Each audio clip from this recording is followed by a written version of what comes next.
Bismillahirrahmanirrahim. Assalamualaikum warahmatullahi wabarakatuh. Gimana kabarnya teman-teman semua?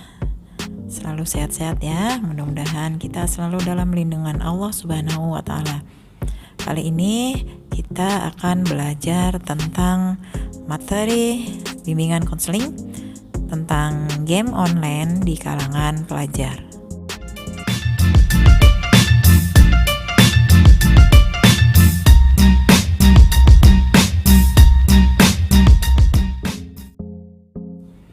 Perkembangan teknologi di era industri sudah sangat pesat dan tidak bisa dibendung. Perkembangan teknologi yang pesat telah melahirkan berbagai jenis aplikasi yang menarik perhatian berbagai kalangan masyarakat. Kalangan muda maupun kalangan orang dewasa berlomba-lomba mengunduh aplikasi menarik yang disajikan di internet, baik melalui Play Store maupun aplikasi Store. Salah satu aplikasi yang sangat populer dan menyita perhatian publik saat ini adalah game online. Game online merupakan salah satu game yang berbasis akun atau game yang bisa dimainkan dengan perangkat yang berbeda. Artinya, dengan bermodalkan akun game online, seorang bisa bermain game ini dimanapun, kapanpun, dan menggunakan perangkat apapun, baik smartphone, tablet, maupun komputer. Ada banyak game online yang sering dimainkan oleh masyarakat, antara lain Mobile Legends, PUBG, Free Fire, dan masih banyak lagi game yang lainnya. Dengan desain grafisnya yang menarik, berkontenkan perang, dan menyediakan berbagai jenis animasi senjata yang menarik, game-game tersebut sungguh membuat publik tergiur. Seperti perkembangan teknologi yang sangat pesat, penghobi game online tanah air juga bertambah setiap harinya. Hal tersebut menyebabkan Indonesia diklaim sebagai negara pasar mobile gaming terbesar di Asia Tenggara. Dengan pengguna game online aktif sebanyak 60 juta orang yang terdiri dari kaum laki-laki, kaum perempuan, orang dewasa, orang muda, dan anak-anak. Fenomena game online juga menjadi satu ketakutan publik di seluruh dunia secara umum dan di Indonesia secara khusus, karena dampak negatif dari game ini sudah mulai merajalela dan sudah diberitakan secara universal di berbagai media online maupun media cetak. Meskipun beberapa kalangan mengatakan bahwa bermain game online juga mempunyai dampak positif, seperti mengurangi stres, melatih kemampuan berbahasa Inggris, dan lain sebagainya, ada 3 dampak negatif yang terjadi di kalangan masyarakat, khususnya kalangan pelajar atau mahasiswa akibat kecanduan bermain game online. Yang pertama, menurunnya semangat belajar siswa. Eksistensi game online di tengah kalangan pelajar atau mahasiswa benar-benar menyita waktu belajar siswa.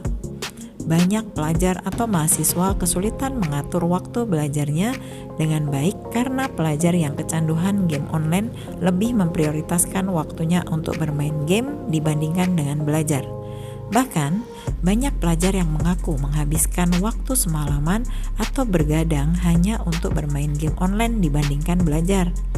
Padahal, para generasi penerus bangsa tersebut dikirim oleh orang tuanya dari berbagai daerah untuk belajar. Lebih sadisnya, tidak sedikit pelajar atau mahasiswa yang notabene-nya adalah penerus bangsa bermain game online ketika proses belajar mengajar sedang berlangsung. Bermodalkan mendapat tempat duduk di deretan kursi paling belakang, para siswa mulai melakukan aksinya dengan bermain game online. Para pelajar atau mahasiswa tersebut sepertinya sudah tidak peduli dengan guru atau dosen yang sedang mengajar di depan kelas karena sudah kecanduan bermain game online. Peristiwa yang menyedihkan tersebut sering kita dapati di kalangan pelajar atau mahasiswa. Menurunnya semangat belajar siswa akibat bermain game online tersebut akan berdampak pada hasil belajar siswa yang kurang memuaskan dan bahkan mengecewakan banyak kalangan di akhir semester. Orang tua dan para guru sering mengeluh ketika mendapati hasil belajar siswanya yang buruk. Yang kedua yaitu hilangnya budaya interaksi sosial. Pelajar yang kecanduan game online cenderung menyendiri untuk bermain game online dibandingkan berinteraksi dengan orang di sekitarnya. Pelajar yang kecanduan game online sepertinya merasa dirinya serba berkecukupan dengan bermain game online.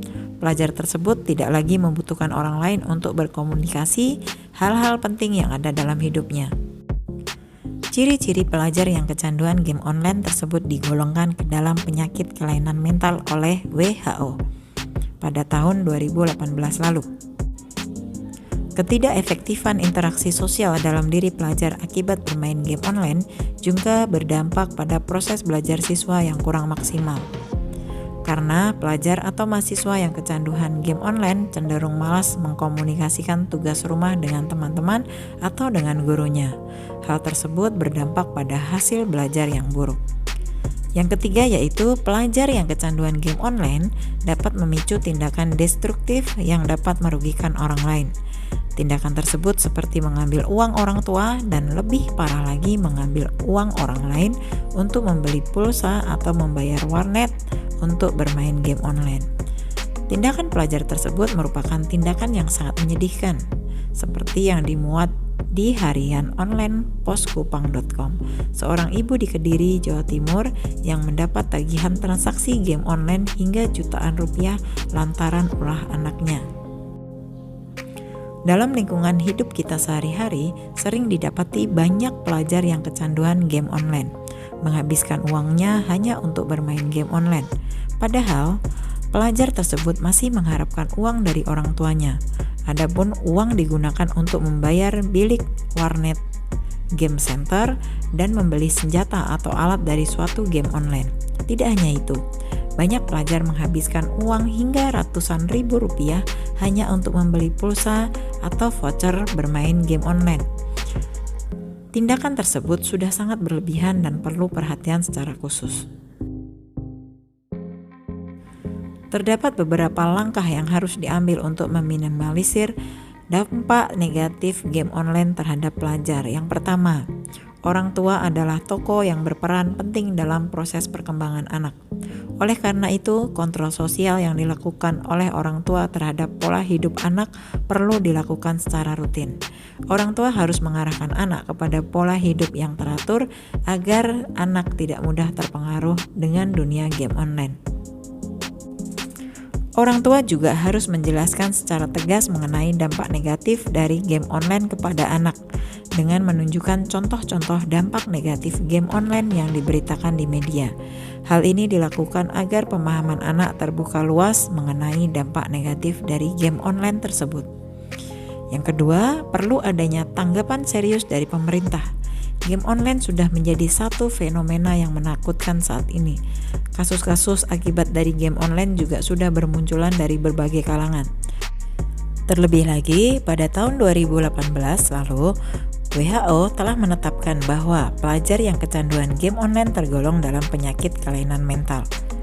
Yang ketiga, seperti yang kita ketahui, para pendidik, yaitu guru dan dosen, juga berperan penting dalam perkembangan akademik maupun karakter pelajar. Oleh karena itu, para pendidik juga berperan untuk menyuarakan secara terus-menerus dan tegas mengenai dampak negatif dari game online kepada pelajar. Para pendidik juga harus mengajak para pelajar untuk tetap belajar dan meraih impiannya. Bila problematika game online di kalangan pelajar ditanggapi dengan serius, alhasil negara kita akan menghasilkan generasi-generasi penerus bangsa yang cerdas, beritikat baik, dan menjadi penerus bangsa yang bermutu. Nah, itu tadi adalah penjelasan materi tentang game online di kalangan pelajar. Mudah-mudahan kalian sebagai pelajar bisa membentengi diri kalian sendiri untuk tidak terjerumus dalam kecanduan game online. Mudah-mudahan materi ini bermanfaat untuk kita semua. Kita ketemu lagi di video berikutnya. Saya akhiri, wassalamualaikum warahmatullahi wabarakatuh.